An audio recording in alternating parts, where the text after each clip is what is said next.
que, de fato, é sagrado e o que não é. Paramos num trecho aqui que fala sobre o aparato textual, que nada mais é do que todos os livros, fontes de consulta que foram utilizadas para compor o texto pela terceira, lembrando que é a terceira edição corrigida dessa parte aqui que é o texto hebraico. Ou seja, não existe original, perdão, falei hebraico, mas me confundi.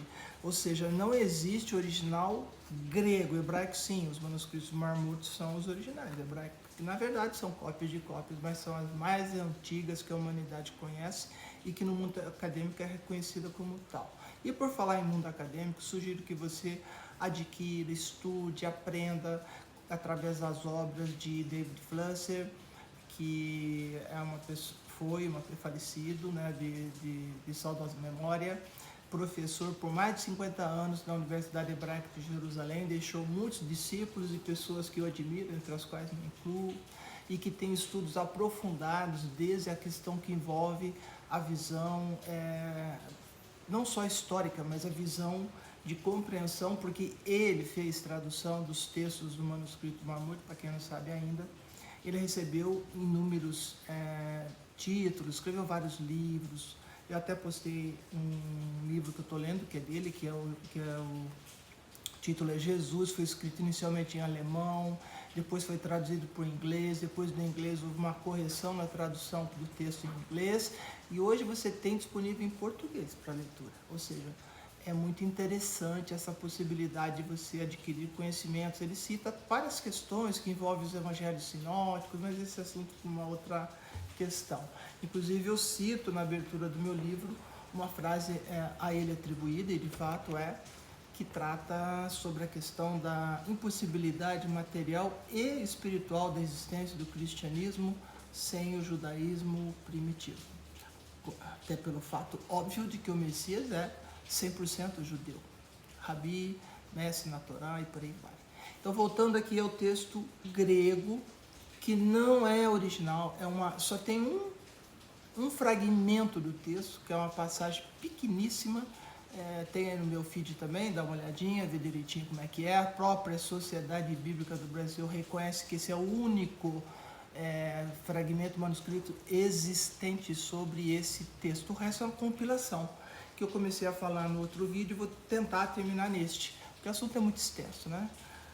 Então, assim, existe uma série de questões que envolvem o aparato textual. E aqui, no próprio Novo Testamento, é citado o aparato textual. O que isso tem a ver? Tem a ver que escolheram de um universo de, sei lá, uns 30 mil textos, escolheram aqueles que eles consideraram os melhores para fazer esta versão grega do Novo Testamento. Muito bem.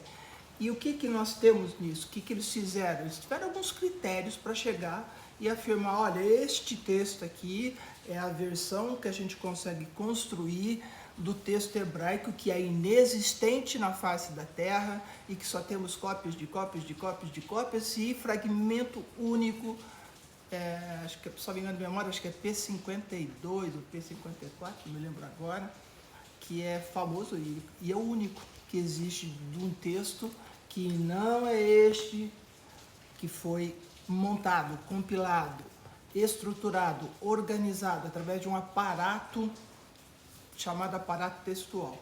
Só para você ter uma ideia, para vocês terem uma ideia, olha só, as versões citadas neste texto aqui são explicadas na introdução, são explicadas no prefácio, mas vamos lá. Então aqui vocês têm, não confunda manuscrito com papiro, tá? Papiros são vários e manuscrito se refere basicamente àquela primeira edição manuscrita à mão. Mas vamos lá, só para vocês terem uma ideia do que existe. Então aqui tem uma tabelinha, quando você comprar esse texto que eu comprei, que você compra essa Bíblia, você vai encontrar e vai ter essas informações aqui. Então, vamos lá. Aqui, ó, olha só a quantidade de textos que foram reunidos e compilados. Isso se chama aparato textual. E mais esse daqui. E observe, que eu não sei se vocês vão conseguir ver, Mas olha só, vou até apontar um aqui, para vocês terem uma ideia. Olha só, a data desse material, ó, essa aqui, não sei se vocês estão vendo, é século 3. Ou seja, ano 300, 300 e pouco, significando no mínimo mais de 200 anos, 2 séculos depois dos textos terem sido produzidos e da história ter de fato acontecido, né? Então aí você vai verificando o grau de complexidade para se chegar num texto grego e daqui do texto grego e para os outros idiomas. Então hoje que você tem uma Bíblia em português e fica aí gritando com discurso de ódio, você precisa saber de uma vez por todas que não tem original do Novo Testamento, nem grego tem. E a prova está aqui. É um documento, é uma produção, certo? Então aquilo que é base para você gerar o seu discurso de ódio não é completo. É uma montagem, montaram a partir de um aparato textual, que tem uma classificação, A, B, C, D. E o que significa isso? Significa que do que tem aqui nessa versão grega para o Novo Testamento, produzida e compilada, os textos têm grau de confiança, A, B, C, D. D é o que tem mais dúvida, C é o que tem um monte de dúvida, B, inúmeras dúvidas. E o A é quase certeza de que o texto é correto. Percebeu? Se não percebeu, acorda. Porque enquanto você está narrando e destilando veneno e discurso de ódio, você está destilando baseado em algo que nem sequer é 100% o texto original. Quanto mais nas traduções, né? Que é pior ainda. A quantidade de erro aumenta, só aumenta. Aquela história de quem conta um conto aumenta um ponto, você imagina aquela história do telefone sem fio, que você fala uma coisa, outra pessoa repete, até chegar no seu discurso de ódio. Mas vamos aos fatos aqui. Então, dentro dessa evolução, existe uma série de informações, por exemplo, o papiro 1, que trata de alguma epístola de Paulo, ele foi localizado na Filadélfia no século III, outro foi em Florença no século VI, outro em Paris no século III, outro em Viena no século VI para VII. Vocês estão entendendo isso? Então, assim, tem os chamados Gospel, que são os evangelhos, o livro de Atos, as epístolas de Paulo, a epístola chamada C, que é a católica, ou as epístolas gerais, e a revelação. Isso vem tudo em inglês, então é R, é C, são letras inglesas, né?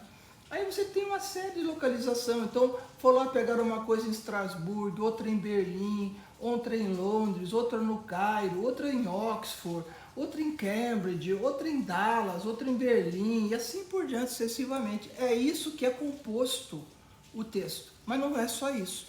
Essa versão de um texto grego, ela também ela acompanha os unciais. Os unciais são letras maiúsculas, que são textos em latim maiúsculo. Nem grego era. Percebe isso tudo? Isso é o que é o Novo Testamento grego. Quem tem dúvida, pega o ISBN que eu coloquei para vocês, dá uma lida no prefácio, vocês vão ficar super bem informados. Então, vamos lá, adiantar um pouco aqui, para a gente ir direto em algumas notas aqui. Então, olha só, as versões antigas, evidências, nossa, 9 minutos já, ela é citada de versões que incluem latim, o ítala, ou latim antigo, e a vulgata, a versão siríaca, cóptica, gótica, armênia, etiópia, georgiana, e raramente árabe, núbia, antiga Alemanha, Pérsia e por aí vai. Então, assim, é uma série de lugares que reuniram textos e fragmentos de textos para compor o Novo Testamento grego, que deu origem a tantas traduções diversas, né? E também aos discursos de ódio, infelizmente, né? Então aí nós temos esses aspectos. Aí depois nós vamos falar no próximo vídeo sobre as evidências obtidas com os pais da igreja.